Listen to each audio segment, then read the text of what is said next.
Black revolutionaries, distillery owners, Italian fashion retailers, and Motown Grammy winners all share their best stories never before told in any other media outlets on Detroit is Different. Visit DetroitisDifferent.com or download the Detroit is Different app on Apple's App Store or Google's Play Store.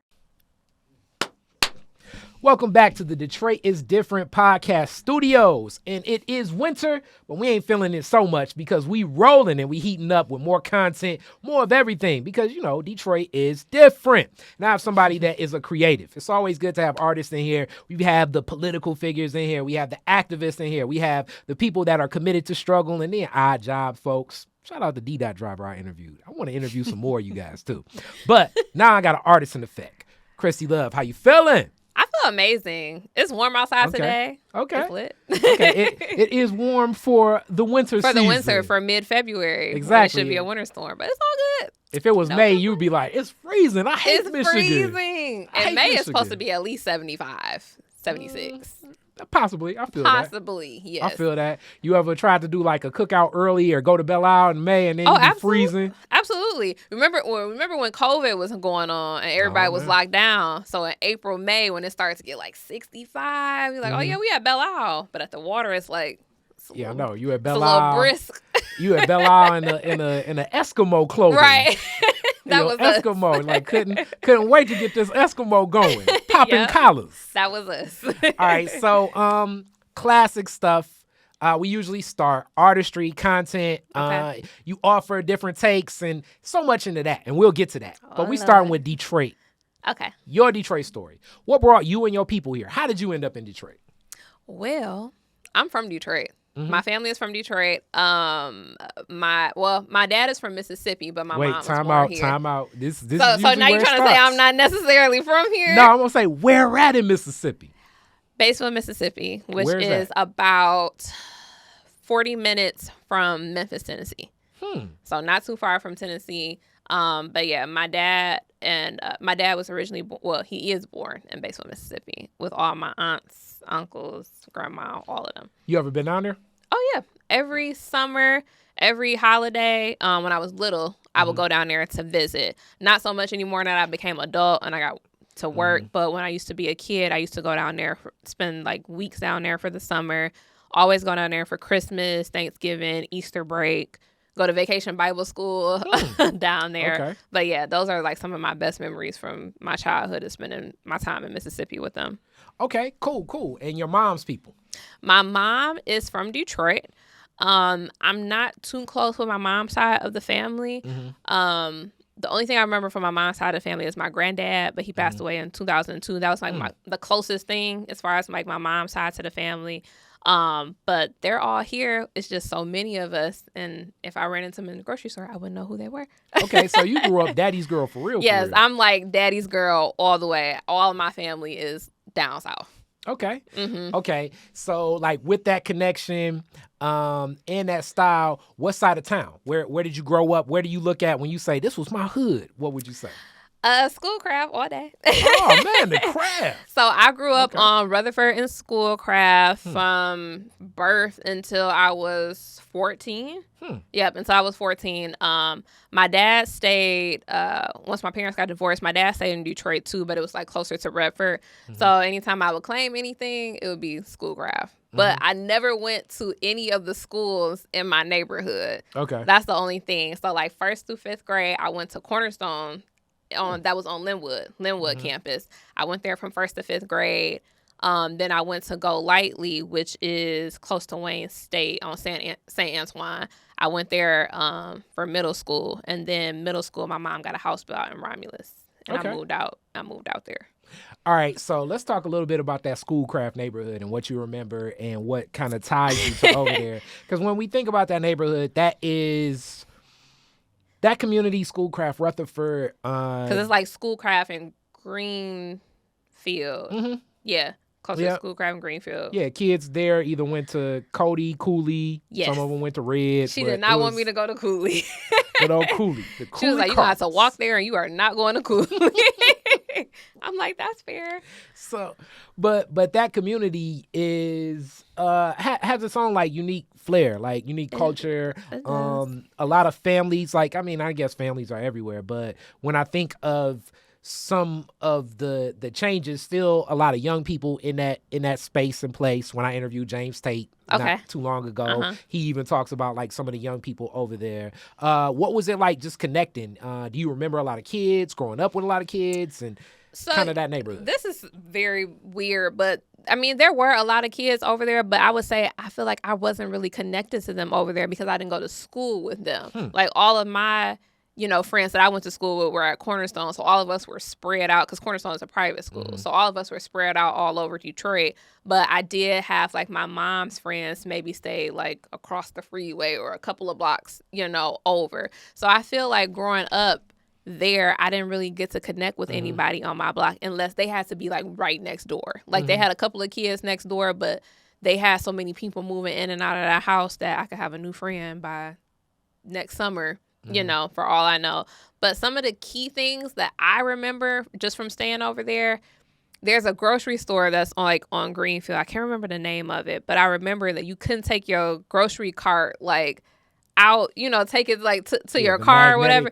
They had like the little, so I hate it. I was like, Mom, I don't like going to this grocery store because it's dark. We going, late at night to the grocery store and I gotta wait and put the groceries in. I remember that. And then I stayed like a couple of blocks over from Detroit Roller Wheels. And I used to always go to Detroit Roller Wheels like for skating with my friends, birthday parties, stuff like that. And then next to Detroit Roller Wheels is a church. I think it's called, I always call it Allen Baptist because I went to summer camp there. She used to take me to daycare there. And then I used to also work there as I got like 13. And my brother used to go to daycare there. So those are like some of the key things that I just remember about being in that neighborhood. But my mom always wanted to move out and want better for us because she was like, it's getting like so bad here just as far as like crime and stuff like that. And when I go past there now, like going past like the block and go past the house, I'm like, this house is completely different from when we stayed in here like years ago. And obviously it's more vacant homes on that block that we used to stay on now than it was when I was there. It was like family oriented, like when I was growing up. Now it's just kind of like, okay, we just renting this spot. We're going to tear it up real quick and then we're going to move out. Yeah. So it's definitely different from, when I grew up there.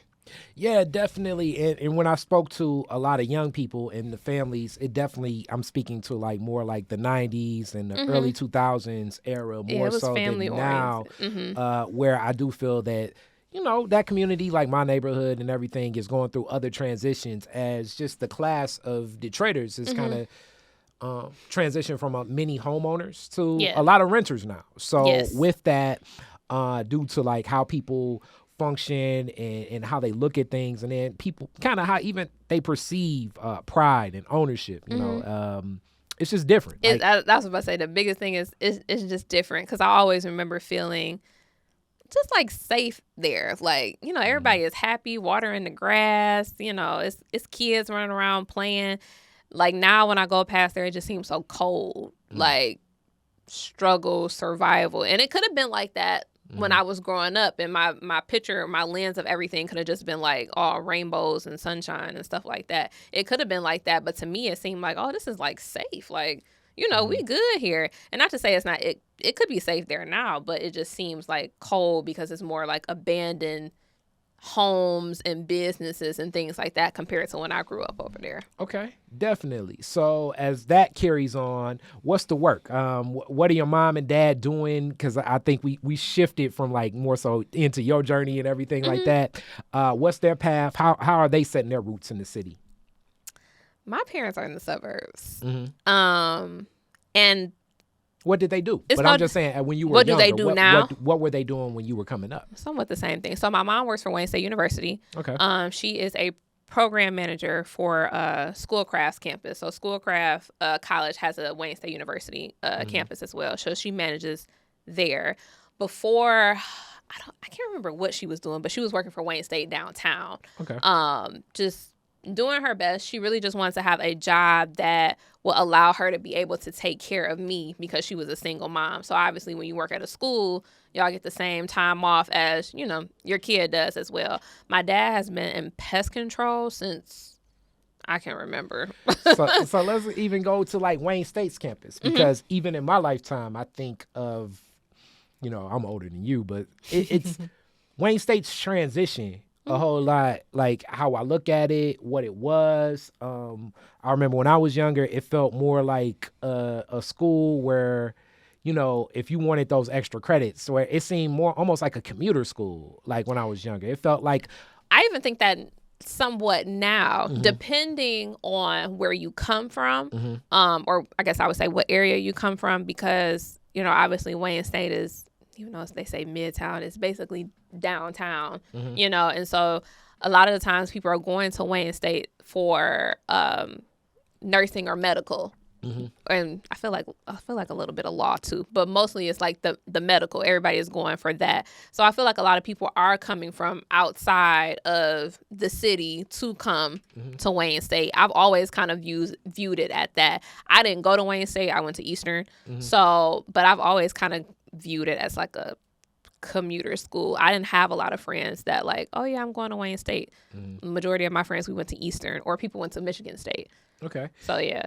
And I do want to talk about that because it's funny that I just interviewed Brandon Jessup, and we were talking about Eastern and Eastern's connection to get so many legacy Black Detroiters. Like a lot of Black students connected to Eastern when I think of that era, like the late 90s up to maybe about like 2015-ish, you know? And I'm not saying like it's not Black students there now. It's Black students at they Eastern, definitely there. Michigan right now. But it was something within the outreach of connecting that school with Detroit students that was different. And it went across even like DPS, charter, you know, private, like, you know, and it was interesting. So I definitely want you to speak on what's your Eastern Michigan experience, and then the Detroit in Eastern. What was that like?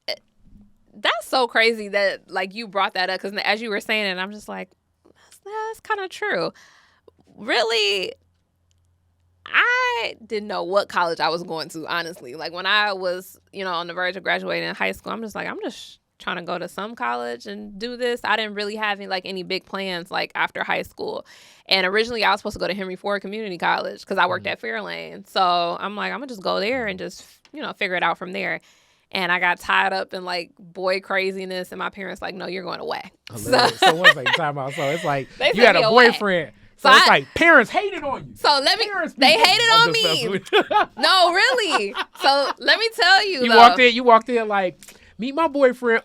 We sending you out. This is what happened. I was dating this guy that didn't stay too far from where we're at now. I was dating it was like, he a Dexter guy? Get him out of here. A Dexter and Davison situation. Right. I ain't gonna say the street. Your dad was like, So we were having fun that summer. The summer I graduated, we was having fun, having a ball. We got into it about something, and my phone pocket dialed my mom. And and that's the crazy thing is that we never had any arguments. Like me and him, we were 18. Like, what were we arguing about? It's not like anybody about a lot of stuff. I mean, that's true. That's true. But our relationship, we never argued about anything. And my phone pocket dialed my mom, and she heard just like what we were saying and how we were talking to one another. Back and forth cussing like McDonald's, Taco Bell, McDonald's, Taco Bell. Who got the gas money? And I just remember getting home, and she was like, you know, I think that you should go to Eastern. It's in Ypsilanti. I'm like, I don't even know where Ypsilanti. I don't even know how to spell Ypsilanti. Like, I don't even know where this is. I thought I was going to Henry Ford for a couple of years, and I figured it out from there.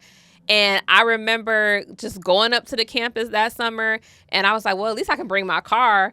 And my dad was like, you're not bringing your car. I said, excuse me? Like, so how am I get home? He was like, we'll come pick you up. That was a mom-dad discussion. That was a negotiation where, you know, your mom was like, you gonna be the one to tell her she ain't taking the car. Man. And then the dad was like, all right, I'll do it. I was hurt. Like, my heart, my soul. They trying to separate me from my man. Like, we supposed to get married. Like, what's going on? So Hilarious. But that's how you feel at, like, I don't even think I was 18 yet. I think I was like 17. I was still 17. So I was like just boy crazy. But going there and just being there for the first month, I'm like, dang, half the people that I went to middle school with are here. So a lot of people said, well, I didn't get into like U of M or Michigan State because, you know, they consider like U of M, Michigan State like the premier university, you know, experience the top qualities, you know, on this side of the state, right? And not to say people that, you know, didn't, you know, not to say people that didn't get into, you know, U of M and MSU are like beneath or anything, because I don't really know how that goes. But it was just kind of like people were like, well, I didn't get into these two, so I went for Eastern. That could have been a thing. I'm not sure, but I tell people my whole thing was they put me here. I didn't want to be here. But it's crazy because so many people that I know that came from Eastern created so many like businesses and organizations and leadership roles. I'm like, oh, we like the top of the top. Like, and that's what I was going to say. Yeah. Like, I look to like my homegirl, Corinda, Jessup, Lid. Like, when I think of the Eastern, I believe it was more open to try some things with you. And I'm not saying that the other universities don't, but they offered, like, it'd be times, because this was back when I'd be rapping more, they'd be like, hey, man, we got some money. You want to come up here and rap? I'd be like, yeah, cool. And it's like, yeah, T.I. gonna be there too. It'd be like, for real? Yeah, here I come. I'm on campus. You know what I'm saying? It's like, yeah, man. And then if you want to do the wooden nickel, you can do that. Like, it'd be like a more influence that I think the student body could have. That too. And I think too it can be like a hustle thing. Like, especially if you come from like the city, it's like, okay, I know I want to do something, but what am I supposed to do? And it just might be at this campus or university that you come up with these ideas from interacting with different organizations, different groups, you know, on campus and things like that. Like, okay, well, I'm going to do this. And I birthed this while I was, you know, on this campus. And that was kind of me. Like, I birthed like the Kristy Love brand to where I had, you know, was doing like my own YouTube show, you know, back then when I was in college and radio. I birthed the Kristy Love brand while I was at Eastern. I didn't necessarily like going to school. Like, as much as I can, I would rather not be on campus like at all. But the knowledge and things that I learned there and the people that I connected with helped me to really just like birth my brand and realize like this is kind of like the path that I wanted to do, because I went to school for communications and broadcasting. Like, I wanted to be like Rhonda Walker and Oprah Winfrey and things like that. And I'm just like, when I got out of college, I'm like, dang, I really don't want to do that. I kind of want to really get into the community, but me going into broadcasting and journalism helped me find my voice. So where I'm not afraid to speak up. I know how to talk. I know how to, you know, send a pitch to somebody. I know how to write an article. I know how to edit or film or shoot. I can do all of these things. I just kind of found my voice there doing it from getting my degree. That's cool. All right, so with that, other than parents hating, sometimes hating can help. I love y'all though. Sometimes love you, Mom and Dad. helps a person. You know, got you on a path. Now, with that being said, like, from that, this kind of connects me to you. So, like, in the world of, like, I guess it's like, man, you know, it's like I Insta stalk or a lot of content creators. So, like, if I see content creators in and around the city of Detroit, it's like, okay, I'm going to just take note. Take note. And I've been taking note of some of the things you've done. Very creative, interactive, adding different things. And you've been doing this for a while. So, like, when I think of the arc of what now we label as content creation, before it was like, oh, you doing some stuff. You know what I'm saying? I don't know what it was labeled. That's you know? We were doing some things on social media. Now it's just like, oh, that's just content creation. Yeah.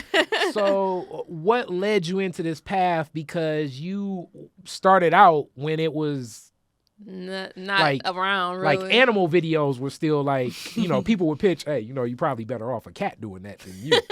And then somebody would argue, Jeff says, like, maybe even right now a cat doing something may get more views, you know. But what sparked you into it? Just the brand itself or marketing? Well, just to start doing content. Really just me on my journey of personal development. So expound on that. Yeah, it's deep. So in my earlier years, I would say 18 to 21-ish, right? I've always been a nice, caring, giving person. But sometimes, and we know this, just the surroundings that you're in, sometimes things can make you extremely sad and depressed, and you don't know how to deal with certain things. And so as I was trying to get my life on track, as I was going through school, I'm like, there has to be a way I can turn like broadcasting or journalism, things that I'm doing now, into something that I'm studying, like, as far as a hobby. And when I turned like 22, I'm like, okay, I need to get my life together. Because I went to my guidance the counselor at school, and she's like, well, you got like 2 more years to graduate. I thought I was graduating that semester. And I'm like, okay, I need to get some things in order. Started reading personal development books, started watching different like documentaries and things like that, just studying like yourself, your mindset, the universe, how everything works.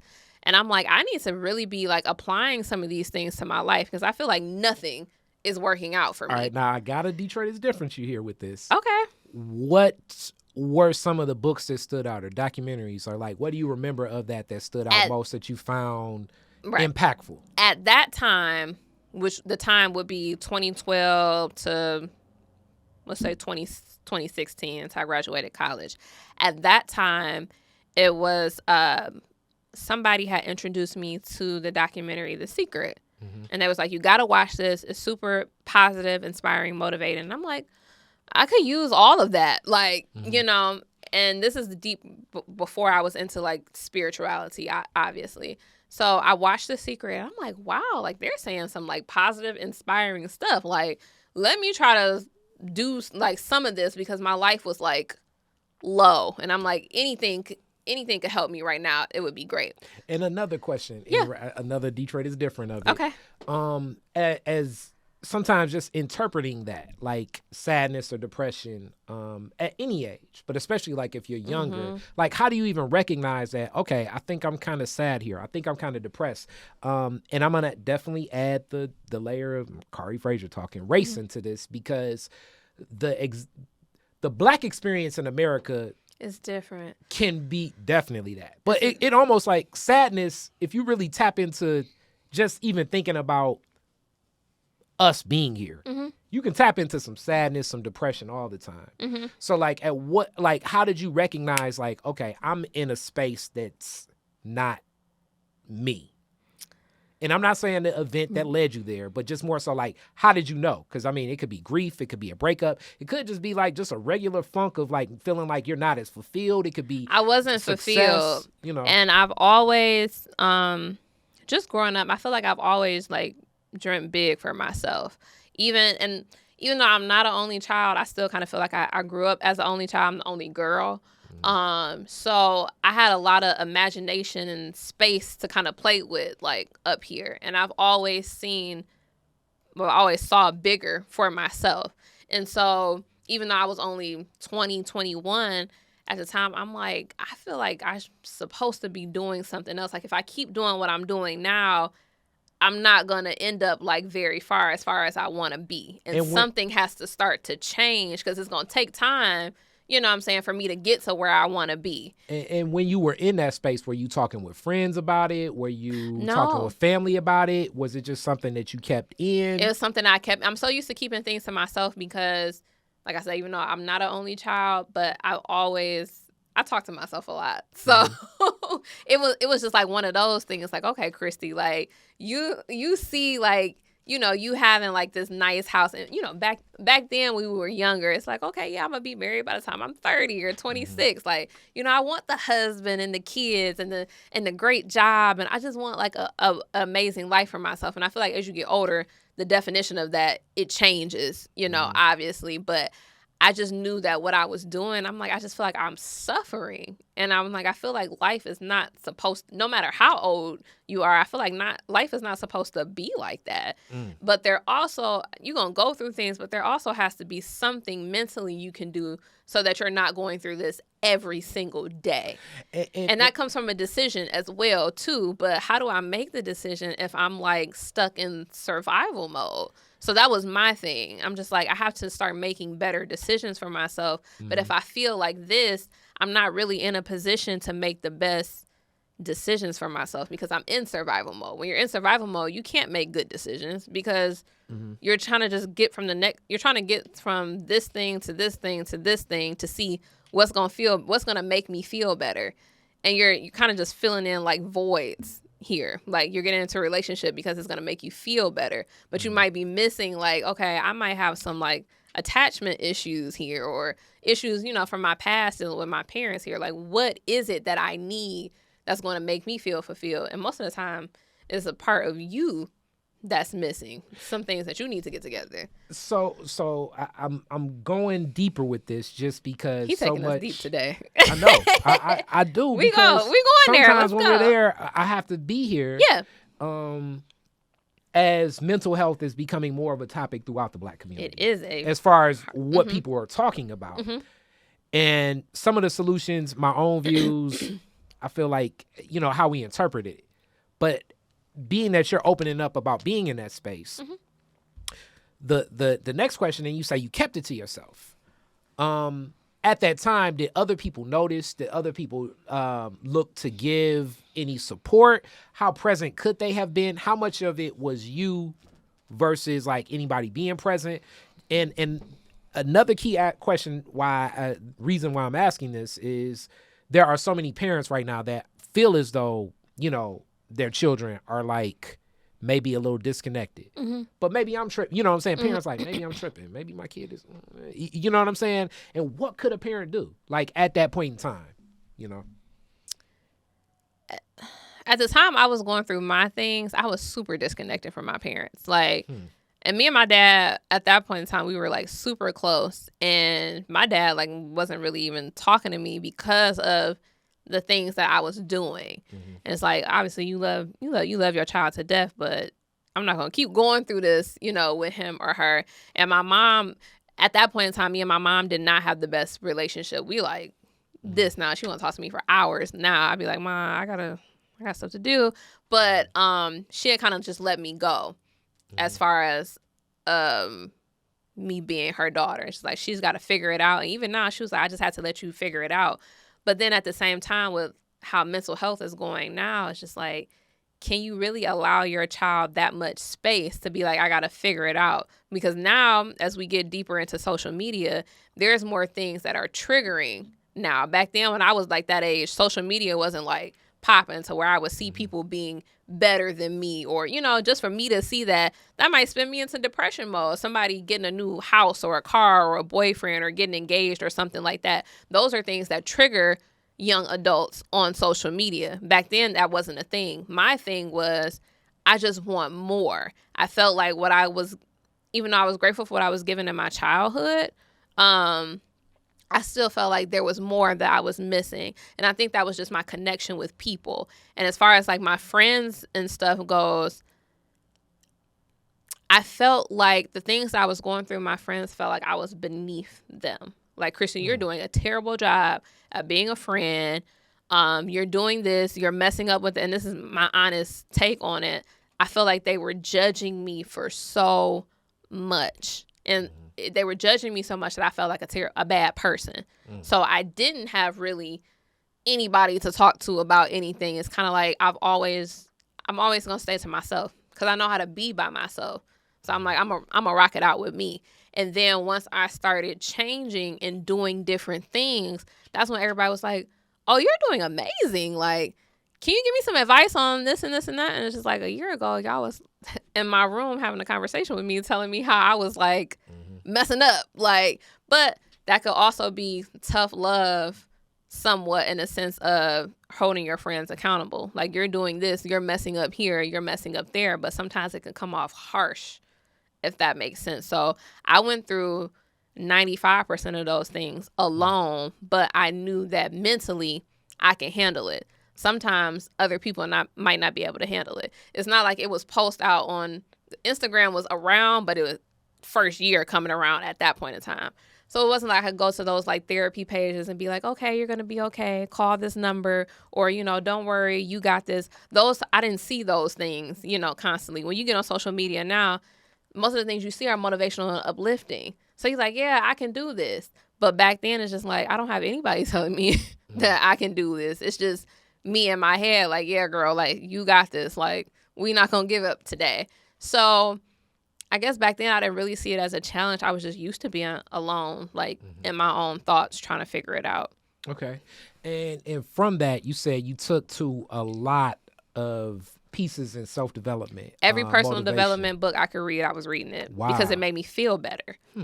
And it gave me insight and opened up my mind to like what's possible for me. So like the first documentary that I watched was The Secret, just talking about positive thoughts, right? But I tell people now, life is so much more than positive thoughts, because what happens on the days where people are like spewing negativity at you, your positive thoughts not going to save you. What you going to say? Like, oh, they're going to be, no, you're going to be ready to clap back. So you have to have the mindset, and that's why I became a mindset coach. I already was a life coach after I graduated college, but you have to have the mindset to be like, I'm not going to clap back because I have this to worry about and I have that, and this person is not worth the energy, and I have this energy over here. If I sustain myself, why would I let this person bother me? Everybody don't have the mindset to be able to do that. So one of the most, and I listen to this book at least 4 or 5 times a year. And I listen to it and read it. It's a book called The Power by Rhonda Byrne, who is also the author of The Secret. It talks a lot about feeling, how to deal with people in relationships, how to have the mindset to view money, your health, how to be grateful, how to not complain. A lot of those things that she says in that book have carried me to have the mindset that I have now. So even when I be like, you ready to cuss this person out? But the mindset that she instills in that book has saved me plenty of times. And I'm pretty sure just me like applying some of the things that I've read have really helped me to get to the next level and helped me to not suffer while I'm still here on this earth. Because a lot of us stay like addicted to suffering because we want to go through the same issues, or because we don't want to see the solutions. We always just want to see the problems. It's just like, okay, well, I owe this person $5,000, or I owe these people $5,000. It's $5,000 that's still like in your head that you don't have. All you see is how you don't have it. People never try to change the story about how I do have something, or I'm happy now. A lot of people wait to be happy. They're like, oh, I'll be happy when I quit this job, or I'll be happy when, I get in this relationship. And it's like you're waiting forever for your happiness. That happiness might not come. So how can you develop the state to where I can be happy now while I not even wait on anything? People have to develop the mindset of, this is where I'm at now. I'm happy now because of this. I have joy because of this. I'm not stressed out or worried because of this. And that was my biggest thing learning back then, is how to not wait until I'm 40 or 45 or 50 or whatever to be happy now that I'm done working. No, I should be happy and thrilled about my life now, because I could die tomorrow and I say I've lived a pretty good life. That's deep. And also, you all see why I got her on here. She like Anyala at a young age. Yeah, I know, right? But, that's what everybody says. It's powerful that you speak to that. Around the time, just because I grew up with a lot of those, as you talk about it, gentlemen from Dexter and Davison, and sometimes those gentlemen from Dexter, Davison, Linwood, 12th Street, and my neighborhood, they can find their way. They can find their way in an urban vacation, and the urban vacation finds them reading books. So The Secret, I remember when I was introduced to it, what stood out to me about The Secret was the law of attraction. Yep. And like a lot of these laws and things like that, even the Bible, though Lord knows people hate when I speak to this. Speak on it. It's a way to interpret this, but not interpret it like it's like just actual, like you can't just say $1 million, $1 million, $1 million, $1 million, right, $1 million, exactly. $1 million, and it will come to you. It's like usually the idea is if you incept $1 million, wife, 6-pack or whatever it is, you're going to naturally start moving in that lane. If you sit in the same place, what do they always say? If you do the same stuff the same way all the time and you're not improving upon it, then you're going to end up with the same results. But if you improve upon it, that's going to naturally move you in that space where you're going to, like, it's some truth to the law of attraction. I don't know how absolute I believe, right. You can interpret it. The thing that was missing as I got older and started to study a little bit more just about the laws, period, and spirituality altogether. Yeah. Excuse me. The thing that was missing was other laws that kind of intertwined with that, like the law of vibration and the law of assumption. Law of vibration is more so of like the feeling of already being that or already having that. And I would say 2 or 3 years ago, that was the biggest piece that I started to have for myself. So even though, maybe at the time, I wasn't making 6 figures or 7 figures, or I didn't have, certain things that I wanted. But what I started doing was telling the story of me having that, or showing myself visuals of me having that, or just simply just walking in that energy. Like if I want to be, the 6-figure owner that does this and this and this, or, whatever it is that I want to become, how does that person dress? What do they read? What are some of their habits? What do they do on a day-to-day basis? Who are the people that they interact with? Start changing some of those things. And even okay, so for example, yesterday was Valentine's Day. Mm-hmm. Some people, they be bitter on Valentine's Day because, I don't have love and things like that.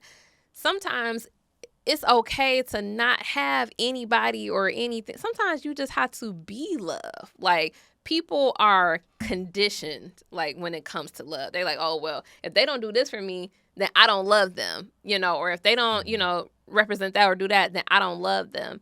And it's like, that's kind of like conditioned. Like, I thought you was going to love this person, unconditionally because you just love this person, right? So being love, I feel like me being love, Kristy Love, but that helped me to attract like experiences, opportunities, and things like that I wanted for me. Not me being love like, romantically or anything, but me just showing love and appreciation to people, opportunities, my friendships, my relationships, things like that. I feel like stepping into the person energetically of who I wanted to be helped me to become this person and attract all these amazing experiences, opportunities, friendships, connections, things like that, because I'm simply just showing love and sending love to people all the time. And you kind of spoke to this, and now I almost have to introduce you to one of my homies, Sterling Toes. It speaks about love and that, but also you spoke to it a little bit within the waiting for the emotion. So, like, for instance, I'm going to give you guys an analogy. Your birthday's coming up. It's like, I can't wait to turn up for my birthday. I can't wait to turn up for my birthday. Then you get to the club, and the pipes burst at the club, and now you can't have a party, and now you get mad. You already embodied an idea of what I'm gonna do. I'm gonna pop champagne, or I'm gonna dance, or whatever you do for your party. Mm-hmm. That already was inside you. Like it was there. Mm-hmm. You were withholding and waiting as you felt like the space and place, but you could have embraced all of that celebration beforehand. Now, obviously, you're not gonna not going to pop water like it's champagne, but it's more so the mental, the emotional, the mental interpretation of how you're walking the path in life. Mm-hmm. And I do feel it can be in both spaces too, because sometimes in that, which this is always one of the toughest things in some of those laws that people say. It's like, are you ready? You spoke to that too. Are you ready for that? Are you ready to embrace something? Do you feel that you're deserving, worthy of something? Because it can be disorienting, like toxic shock. Like if you've been, it's been consistent stories of like, that the person that just spent a whole life in such more stressful, more anxious environment their whole life, and then you put them in, I don't know, the botanical gardens or something, and it's like, I can't even relate to this, right? Because I'm so used to another cultural existence, and I don't know if I've accepted this reality yet. Yes, and it's a process, and that's why I have started like my nonprofit Thoughts Become Things, because life is really, the best thing I can say is life is really amazing. I always say to myself every morning, like, life is good and generous, and there are hard times that we experience through life, but there are certain things that we're supposed to go through to get stronger. That's just what it is, unfortunately. Even if it's like, it feels like the hardest thing in the world right now. We take losses, we take L's, but we come back. And I always say, like, I can never lose. Like, to me, my personal life experience, I feel like I can never lose, because even if I see it as a loss, I feel like a month or two later, I'll be like, that really was a win, because I was able to gain like this knowledge. I got these skills, and now I'm over here doing this. Like I needed that. So it sometimes losses like literally just set you up to win. And I really want people, especially our people in the community, to be able to experience that life is truly amazing. And we can do some things, but when you come from the environments that we're in, the positions that we're in, we, know that sometimes there's not a lot of resources for us. There's not a lot of funding for us, not a lot of opportunities. And that's what reality shows us all the time, every day, in our neighborhoods, in our jobs, in our communities, in our churches, just, different things like that. I want to push back a little bit on that. But wait, let me finish. Continue. So what I'm saying is, from the people that I work with in my nonprofit, like the people that I'll coach in the future, perhaps, right? Sometimes, I want those people to be able to see, like, okay, I went through these traumatic experiences. I'm living in survival mode. I feel like there's no way out. I feel like I'm going to be doing this for the rest of my life. I'm going to make this much money. I'm going to settle into this, and that's going to be that. A lot of these people do not travel outside of Detroit or outside of Michigan or even outside of the country, for that matter. A lot of people are like, this is it, for me. I want people, and this is why I became a coach and why I started my nonprofit. I want people to be able to be connected to the resources and things that they need to become better for themselves, whether that be coaching, therapy, job resources, going back to school, whatever, or just simply transforming their minds and their selves spiritually. And, for their own personal reasons. I want people to really, especially Black people, I want them to really be able to experience life. And even though I'm only 31, I've experienced in my 20s, I've experienced some amazing things and a great life and been able to travel to, a couple of places. And I'm just like, wow, and some people may not ever make it to these places, but it is possible for us to do these things or make these connections, start these businesses or make this big movement, whatever it is that you want to do out of life, right? But some people cannot see their own potential because of fight or flight mode, because of survival mode. And it's like, I want to get out. Yeah, I want to do better, but I just don't see how that's possible. That's where kind of where our nonprofit and our coaching comes into play, because people, obviously you want to do better, but it's just like, well, how am I supposed to do that?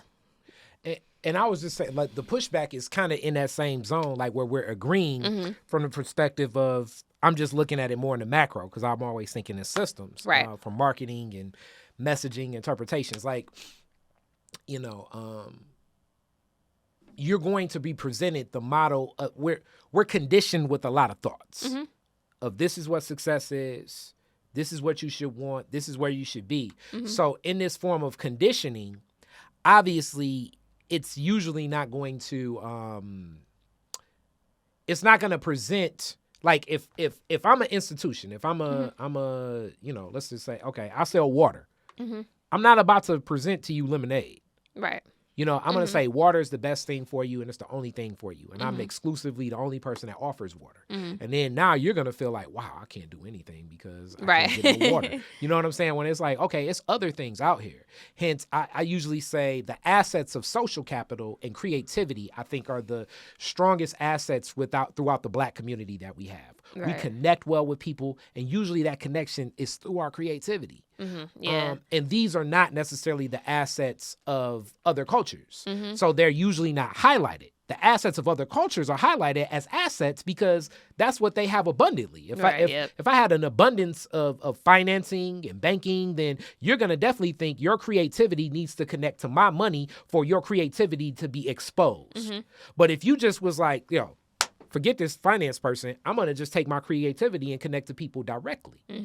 Then naturally, now I'm going to have to pursue you. And it's going to be more of a arm's length transaction in that. Now, that fight or flight in my neighborhood is a classic example. My block alone.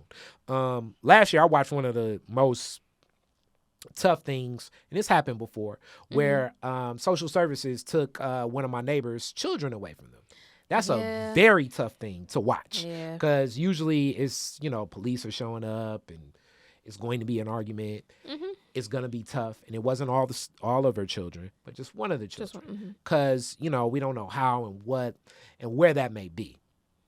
With that strength that it comes to be like, okay, you still have the other children. You must stay present. You know what I'm saying? Right. I'm just a neighbor across the street that sometimes gives her some collard greens from my yard every now and again. You know what I'm saying? It's like, damn, what at this moment do you say to somebody? Like, what do you say? To kind of be like, I know. And then you look at the social worker and it's like, you doing your job. I know the cop.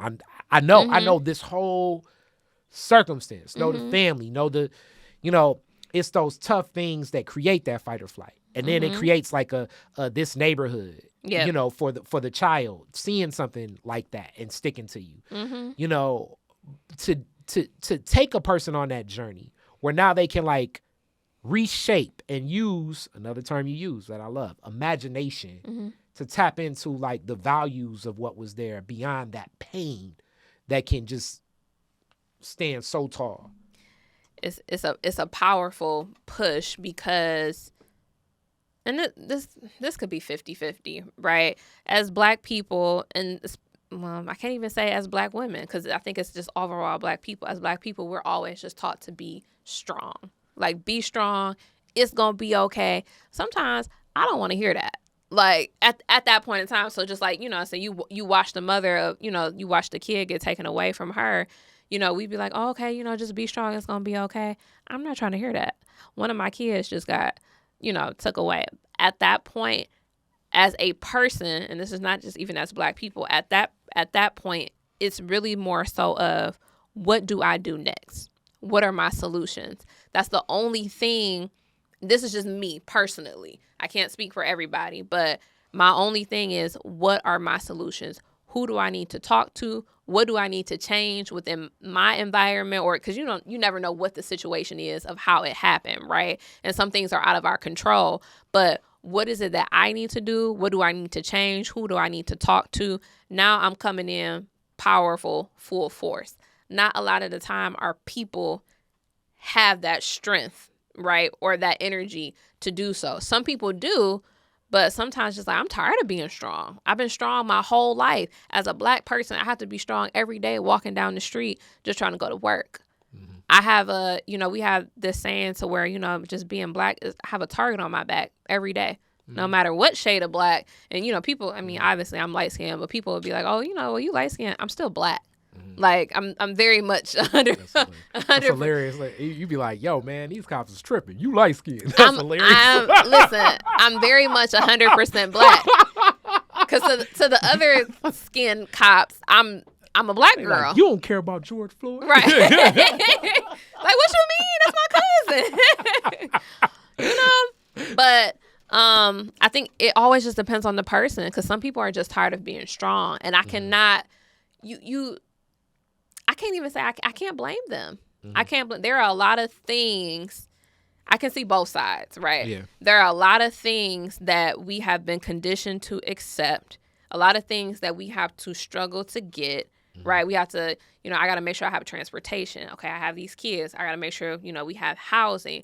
But I also have to make sure I can afford the housing. But the job I'm working at is only paying $14 an hour, and I have 3 children. That's not enough for me to pay $900, in rent. I also have to have groceries. Luckily, some people get, assistance, and things like that, and some people don't. But it's like, I also have to just live in this world where I'm always figuring out things, and I have to be strong. And this is kind of where I put my nonprofit into like the void or the gap, I would say, where are the resources to help people not only deal with the solutions that they're going through, plug them into some people that can help them with their situation, but where are the mental health resources or coaching resources to make sure that they're on track with these things as well? Because some people are like, oh, okay, well, I called so-and-so last week to talk to them about my case, and they never called me back. Did you call again the next day? And the next day? Did you go up there? Did you get the person's contact information? Do you know who you need to escalate it to? There are certain things, and it's not even unfortunately, it's just like certain things that we have to keep pounding on the door for. Yeah, we have to keep trying. That's why I always tell people, like, we are strong people. And unfortunately, but fortunately, we have to be built like that.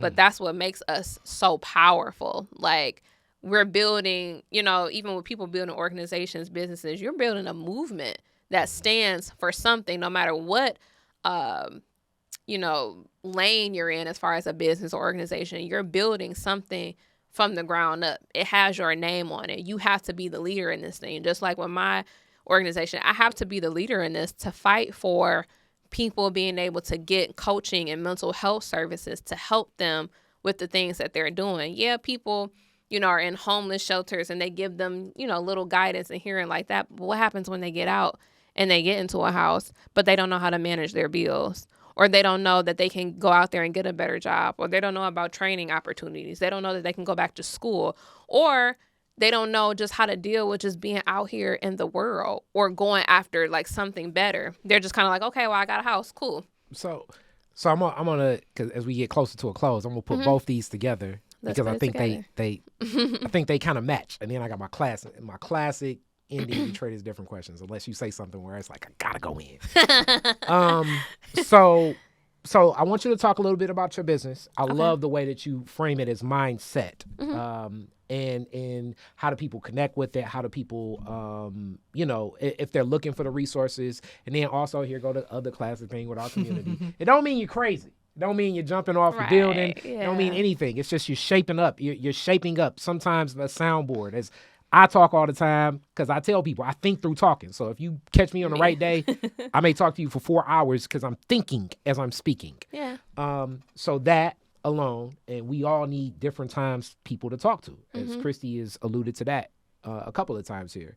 And then also within that same person thing, why do you think it's often, and I've been in this zone often, like, why do you think it's often that we think a solution is like with a new person? And when I say a new person, it could be relationship, it could be hiring a new person, it could be, talking to the family member you usually don't talk, like a new friend or something. Why do you feel like you need something else or something new? Somebody new to step in that like will almost resolve and clean up, Sometimes everything. You're not dealing with the issue itself. And the best example I can give right now off the top of my head is like the relationship issue, right? So, a woman or a male, could be going through something with somebody like, they're just not really making me happy. I haven't been happy in 2 months, 3 months, and this is just not working out. So I just need to find something else really quick. Then you find something else. And, in relationships, we got this honeymoon phase. 3 to 4 months. Everything is perfect. Then you start to get to know the person. They start snoring louder. They eat funny. They smell weird, like a whole bunch of different things. And really, people, and this is just not Black people, this is people, period. People feel voids. If they don't have, like, they're not strong enough in this area, I'm going to fill the void and put something here because I don't need to deal with it. The void just needs to be filled. And that's the thing. Sometimes people need to connect with whoever they worship or give honor to as far as, like, spirituality wise. Sometimes you need to put, like, God in that place and not, it's like, I feel lonely. How do you even recognize you got a void? Like, some people don't, and see that's the thing. Some people don't. I realized, I can only speak for me. I realized that I had a void because I'm like, I got too many boyfriends. Why do I have a boyfriend every couple of months? Like what? And then like when you have a person, right? And then it's like, okay, we cool, we happy, and then we not happy. I'm like, okay, I don't want to do that anymore. Then I'm back over here, like, okay, I'm cool, I'm happy, and then I'm not happy anymore. There's what's it called? There's a pattern that happens, and I think that people can kind of find the voice. Like when you're doing a pattern all the time that's not really working, it's just like, okay, I might be just kind of like filling a void here. There's something deeper that I'm missing. And most of the time you need to take a step back and spend time with yourself a couple of months, maybe even a year, a couple of years to yourself to see what is it that I need? Like, why am I like this? Why don't I like this? What is this pattern? Why do I stay connected to the pattern? Because most of the time, you're not going to find out as soon as you write it out in your journal. You're not going to know until you could be walking in a grocery store like, oh, wow, that's why. I had a moment like 2 weeks ago when I was just like driving to the store and I'm like, oh, wow, that's why. I talk to myself a lot, so I talk things out, and I was in the car talking to myself. Don't judge me. But I'm just no. like, I mean, I'm just like, oh yeah. I was like, that makes sense. I'm like, that's why like that really didn't work out, or that relationship doesn't work because of this and this and this. Like, okay, that makes sense. A lot of times people don't like to spend times with themselves. Like that being lonely, that they gotta have something or somebody, or people have to work all the time. Sometimes people work to fill voids. If I continuously work and do things, and I'm always reaching goals and doing this, then I don't have to think about my relationship from 2 years ago or a year ago, a couple of months ago, because I'm always working. But no, you may need to kind of deal with that. It's okay to get to your low point. Like, relationships hurt. When you break up with people or whatever, they hurt. When you lose certain things, you lost your car, you lost your house, a job or whatever, that hurts. You're a human. But you need to be able to take the space to deal with that. Otherwise, sometimes we react to certain situations, or things may trigger us in certain, points, and we kind of snap. We're human. It's going to happen. But when things like that happen, you got to be able to take the space to deal with that on your own and not dump those feelings off into somebody else. I would never want to get out of a relationship and get back and get in it with somebody else 3 months later, because I haven't even dealt with me being in a relationship with this person for 2 years. I don't know what, I don't know what just happened. Like, I still need time to process those things. And I feel like as humans, we don't give ourselves enough time and grace to be able to deal with those things. It's okay if you're not ready. It's perfectly fine. Now you got to get a pitch to people. How do people get in contact with you? How do they get your services? How do they connect to reset their mind? Right. Like, I ain't gonna never get over Johnny. I'm just messing with you. Man, hey, when I was 20, I'm like, I ain't gonna never get over it. I'm so over it. So people can get in contact with me. Well, first follow me on Instagram. So Kristy Love. It's Kristy with a K. I always tell people it's Kristy Love with 2 underscores. You can also follow my nonprofit page, which is Thoughts Become Things NP. So nonprofit. You can just follow our website, get connected to our website, send us a message if you need help with therapy services, mindset services. We got y'all. All right, now our classic Detroit is different questions. Oh Lord, here we go. I don't know. Very first car, year, make, and model, and what year did you get it? Ford Explorer. I want to say it was like a 2004. No. Maybe like a 2004. It was my dad's truck. Okay. He gave it to me. I didn't really, wasn't passed down. I was like, well, I guess you're driving it, so you can have it now. How old were you? When did you get it?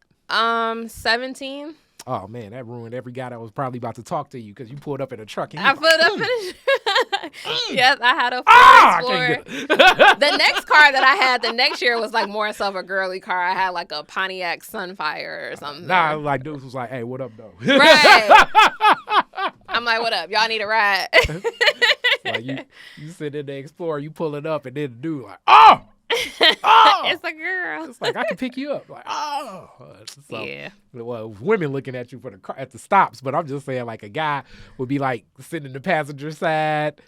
It's like stuff like this, and I know women are probably looking, but this stuff, especially like younger man stuff, it bother you. Like, you and you consider like your girl driving, and it's a man's car. It's like, John, let me drive. It's like, no, you ain't drive my car. And then you just sitting in. You sit in the Escalade. Right. Sitting in a black Escalade. The passenger side, like, this feels emasculating. I get it. That conditioning. All of that stuff is goofy. Riding whatever car. If she want to give you a ride, take it, man. Just give me some gas. Where was the first place you went when you got it? You know what? I remember. And I went soon as after I got my driver's license. My dad let me drive to Kmart. Okay. Hey, so that's a. You remember the Kmart that was on 8 Mile, like Telegraph and 8 Mile. I think now it's like a big U-Haul. It sure is a storage facility. I went to Kmart. I don't know why. I just need to get out. I'm telling you, that's parents. If you trust your children with the vehicle and they get a license, they'll drive everywhere. They're going to Target. Now they're going to Target. They'll go everywhere. They'll be like, "Oh, grandma need to get some medicines." I go. Yeah, I'll take they you. Just trying to drive. Yep, that was me. About 10 years later, they ain't trying to drive nowhere. No, I am not. I'm ready. It's to like go. we driving to Georgia. You drive. You drive. No, I'm not. We taking your car? All right, you are the DJ. It's the end of the fireworks, Woodward and Jefferson. Oh, Lord. I'm the DJ. Oh, I got one. It's the end of the fireworks. You get to play 3 songs. What songs you playing? Okay, back then when I was that age, going to the fireworks, Swag Surf. Okay. Number 1 hit. Okay. You I would say you're gonna have a whole you're gonna have like everybody black like 35 and between 35 and about 25. They just gonna be like, yeah, we everybody, in there. old black people and white people gonna be like, what in the hell are they doing? Yep. Cause I want to say that was that's when I graduated high school. So yeah, that was 2009. Definitely Gucci Mane. I Think I Love Her. That used to be my song. I was Susie all day. This is like a whole like 2009 playlist this is right now. 2009. This is when I went to the fireworks. So this is that time. I'm trying to think. I can't think of another one. What was a hit back then? Probably something Lil Wayne or Drake. No, I wouldn't say Drake. He was kind of like, I would probably say like, what was my song? Lil Wayne, Steady Mobbin'. Okay. Back then, that was my song. I knew all the words. Okay. 17, 18 years old, just spitting words in the Ford Explorer. Yeah, I would never. Yeah, it's like the past 10 years have been an interesting journey for the good brother, young Tunchi. Because right, if you'd have told me Lil Wayne would look like and be doing what he's doing now, couldn't see it. Back then, I'd have never couldn't see it. Never would have thought it. I don't know what's going on now. God bless it. The good old narcotic. God bless it. Gotta stay away. Hence, get your mindset right. You don't gotta go to substances. Get your mindset right. Avoid the substance. Avoid the substances. All right. And you can rename Woodward after one Detroiter. Who would it be and why? Oh my goodness. Woodward after one Detroiter? I love Big Sean. Mm-hmm. I really love Big Sean. And I'll tell you why. His last album, Detroit 2, was very inspiring for me. Mm-hmm. It pushed me really push my nonprofit out as well. Just a lot of the things that he was saying in that album. And I used to run to it a lot because I used to run. I'm getting back to running this year for sure. But I used to run to it a lot and listen to a lot of the things that he said. And I really pay homage to him for pushing just some of those words out. And obviously the artists too that were on the album. And I actually told him that when I met him a couple of months ago. I was super nervous to meet him, but that was a pretty dope album, and it really inspired me in 2020. So I would dedicate it or rename it after him. That's what's up. Thank you so much. This was fun. Thank you. Make sure you check for it. It will be coming live. And I like the energy. I like Kristy's energy. So we're gonna figure out some way to bring her in the fold with something Detroit is different related. Yeah. It's all types of Detroit is different. Put me in some type of discussion. Some type of mix, because she has some other points where it's like, hey. Thank you so much. Thank you. I appreciate it. Peace. Black revolutionaries, distillery owners, Italian fashion retailers, and Motown Grammy winners all share their best stories never before told in any other media outlets on Detroit is Different. Visit DetroitisDifferent.com or download the Detroit is Different app on Apple's App Store or Google's Play Store.